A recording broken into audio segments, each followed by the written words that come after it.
welcome back to another Wednesday Whiskey Review. Wow. We didn't even start drinking yet. I know, really. From your boys at the Buffalo Happy Hour, what's going on, everybody? Hope you're all having a great day. Today, we are going to be reviewing Wilderness Trail Bottled in Bond Straight Bourbon. They're small batch. Small batch? Small batch straight. It's all the things. It's three things in one. It's small batch, Kentucky straight, bottled in bond, 100 proof out of Kentucky. We'll dive into it. Derek's already leaving because he's bored.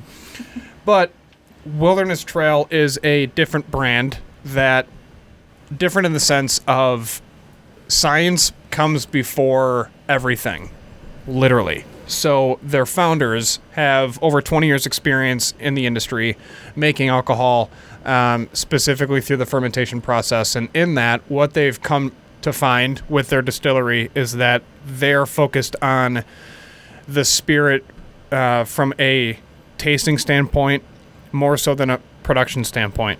So let me dive into the quick facts here that I drove up. It's a family-owned distillery in Kentucky starting in 2013. They're dead set on not making the most, but making the best when it comes to their products. Shane Baker and Pat Heist are fermentation experts with more than 20 years in the production of alcohol behind some of the best brands on the market today. Science is in the forefront of their minds when it comes to distilling. Again, like we said, what we have here is Kentucky Straight Bourbon offered as a small batch bottled in bond. It's a sweet mash. You ready for this mash, Bill? Sure. 64% corn, 24% rye, 12% malted barley. It's from a copper pot distilled from a single fermented batch using their sweet mash process and barreled at 110 proof. And then it's bottled at 100, obviously, because it's bottled in bond, it has to be. And this is batch 16 Echo 02. So their rep was actually at Addie's. I had the pleasure of meeting him. He's a very knowledgeable individual and loves the brand, loves what they're all about. And I tried it. The only thing that was really upsetting is that it's in a plastic little sippy cup thing. With the Addie's thing? Yeah, like I just hate whiskey in plastic ever. Yeah. Like it's just not, that's not a thing. But you're not going to like clean glass every time that you give somebody something. I know. It makes sense. It's just, when it's only in the plastic for, I don't know, like 0.04 seconds, like in the handoff, like here, it's not ruining anything.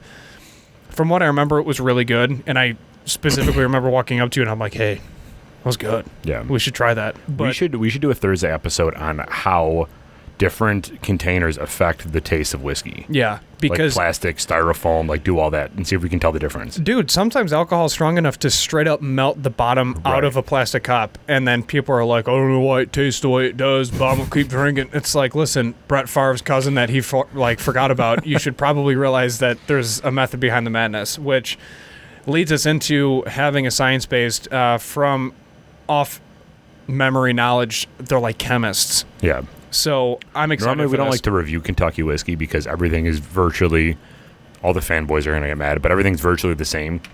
But their process and how much they're dedicated to small batches and kind of taking a different approach on it, it kind of warrants a review. And I do actually like their stuff. And I like that they're focused on the spirit more so than production, because then that the kind Holy of Spirit. Yeah, they're that's their namesake. So I like that. Cool. All right, so let's dive into it. You got anything else that you want to talk about? No. Love that. All right, so let's dive into the whiskey rating, starting with label branding. What are you giving it? High. It's a wood cork.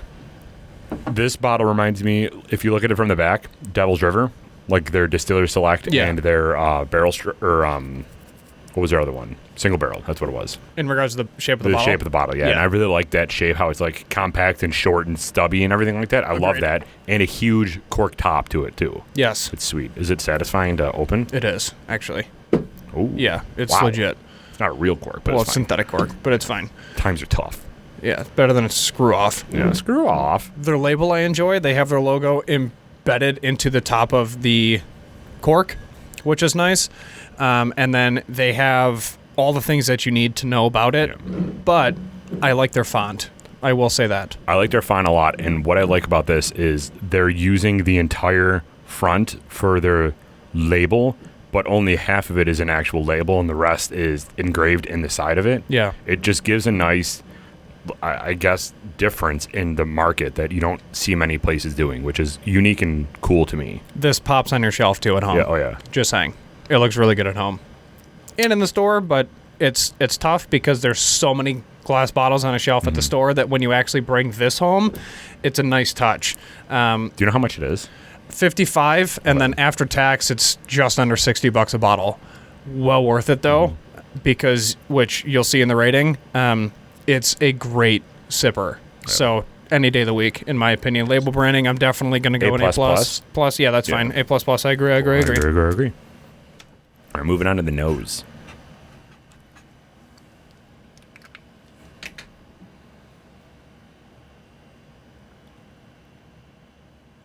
It's semi-standard to a normal Kentucky nose, except there's a little more fruit.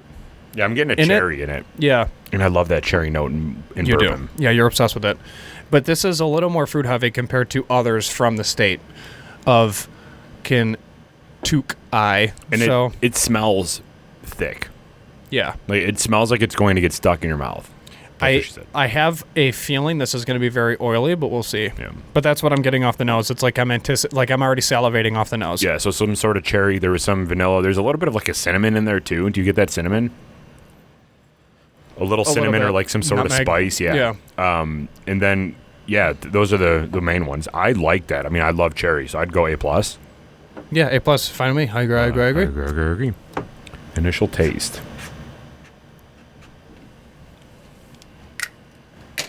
Let's give her a little taste.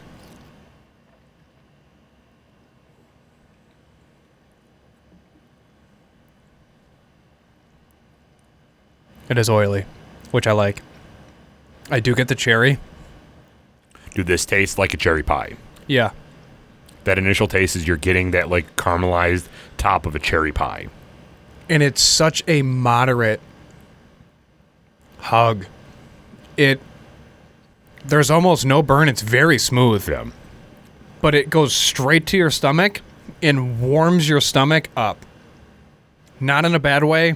No indigestion. I mean, this is incredible for 100 proof. Mm-hmm. It tastes like dessert. Yeah, it's delicious. You get like the spikiness of the alcohol / pepper in the real initial part. And when you first take your first sip of it, you're like, oh, this is going to be hot. And then that goes away so quickly to a nice sweet cherry pie that you're like, where did all that burn go? I thought I was going to get rocked with this.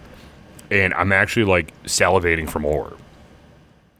This cherry pie, this is my ideal tasting note in a bourbon. And I'm so happy right now. Dude, this is delicious. It's a subtle cherry pie. Like, it's not like you're actually eating a cherry, but you get those notes that remind you of, like, I had a cherry pie a little bit ago. Yeah. Yeah. Dessert ended 10 minutes ago. Yeah. That's kind of what is happening inside of your taste buds. Dude, why is it so smooth? I don't know. I was expecting much more of a burn. Yeah. I'm going to go A+ again. I agree. A+ on that. Taste. It's great. It's very surprising because actually it's really not surprising because you're getting some of those like hints at, oh, hey, this could be very cherry-like in the nose. And then you take that sip and you're like, oh, no, it's not. Wow, there it is. And then it just kind of hits you. I will say, though, as you transition to the ending note, this is where it's kind of falling off, which is interesting for a high-proof whiskey for me.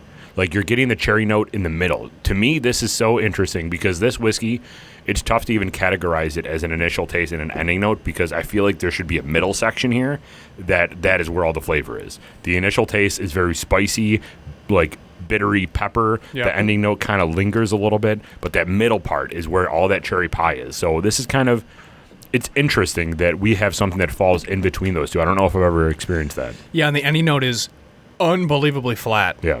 Because it doesn't leave anything behind except for a couple subtle notes of cherry to your point, and then it leaves your mouth. It's gone. That's it. It goes right to your stomach. It warms you from the inside, and you're constantly craving that initial taste. That's it. I mean, you're constantly pushing for it, but there's almost no ending note from a tasting profile except for kind of like a little bit of bitterness, and but it's almost like staleness and dry. There's like nothing there. Because everything's right in the middle. Yeah. It's so weird. How long? This is 4 years, right? Or is this more? It has to be at least 4, but we don't know how long it is. Correct. But I do know that they specifically have a 6-year option as well. Oh, okay. And then they have a rye. So, yeah, it's probably Yeah. This is really good. 4.5 to 5. I mean, if I had to guess, because if they had this and then they have a specific 6-year, then this is probably right to meet qualifications. Yeah. So, ending note. I'm going to go B+, maybe. I was going to go B, just because it's so quick to dissipate inside of your tasting. The whole tasting profile, it's just almost non-existent on the back end. It's not that it's a letdown. Yeah. There's just nothing there. Normally, from a tasting standpoint, if you can kind of visualize with us, if you're looking at a graph, your tasting notes when you're drinking whiskey, at least from our perspective, is it shoots up really high in the beginning because that's when you get a lot of those tasting notes and like those abundance of flavor in the initial part. And then it drops down a little bit as those initial notes kind of fade away a little bit. And then it shoots up again into those ending notes, then kind of comes down again. So it's somewhat of an M. If you're following on a graph. This one is kind of like it starts off slow, whoa, up high, and then just straight down. So it's kind of more of a parabolic curve in the tasting note of this, which is very interesting. I don't know if I've really experienced this before. I haven't experienced anything that's dropped on the back end that fast. Yeah. I will say, if we're being super critical on this, you're not getting a ton of flavors.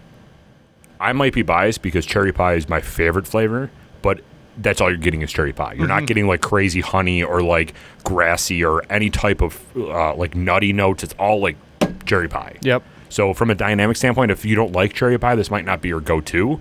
But if you like cherry pie, you're going to absolutely love this. Final rating. Give me that countdown. 3, 2, 1. 87. 92. 89.5. Yeah. Yeah. Look at you, dude. It's pretty good. Yeah, 89.5. It's good. It's a really good product. I'm happy that it didn't follow... Attaboy, love it. I'm happy it didn't follow the traditional Kentucky notes. And I'm very happy that the taste... basically cemented what you smelled. I guess is probably the best way to say it, because you smelled that cherry note and you're like, oh, please give me some of that. Please give me some of that. And then it did. But the only downside is that the dynamic of this isn't like you're not experiencing everything in the world, which some people might want. Yeah, right. What was their corn percentage again? 60 something? 64. Yeah. Yep. And then 24% rye. I mean, I love this. No, it's great. Yeah. 100% worth the buy.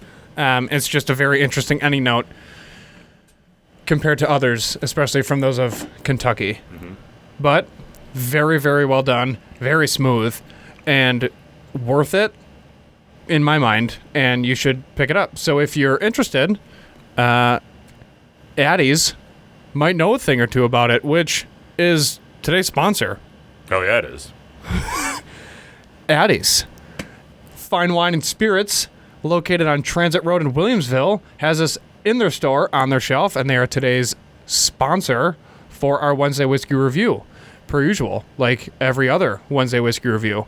So they have a in-house wine sommelier, but they also have fantastic relationships with reps, specifically the rep from Wilderness Trail. Mm-hmm. So if you're interested, then they do have this on their app if you wanted to pick it up for yourself, and then also 10% will be offered on a product as well, which will be listed below in the description for more information. Love that. So download their app at the Google Play Store or the Apple App Store at Addie's Wine & Spirits. Go download it today. Normally we do these in the beginning, but we were so juiced to get into this that we're just like, screw it. Tyler will be fine. I mean, we got it in there eventually. Yeah, we did. That's Pause. what she said. All right. Well, thank you, everybody, for joining today's Wednesday Whiskey Review. If you do like content like this, please make sure to tune in next week when we review a different product, because we do this every single Wednesday. We've done over 100 of these so far. So make sure you subscribe. Follow us on all of our social media at the official Buffalo Happy Hour on Instagram, Buffalo Happy Hour on Facebook. Subscribe to us on YouTube. Leave a like on this video and a comment down below. What whiskey would you like us to review next? Please remember to always drink responsibly, be a good person, and Michael, Do not litter. we're out.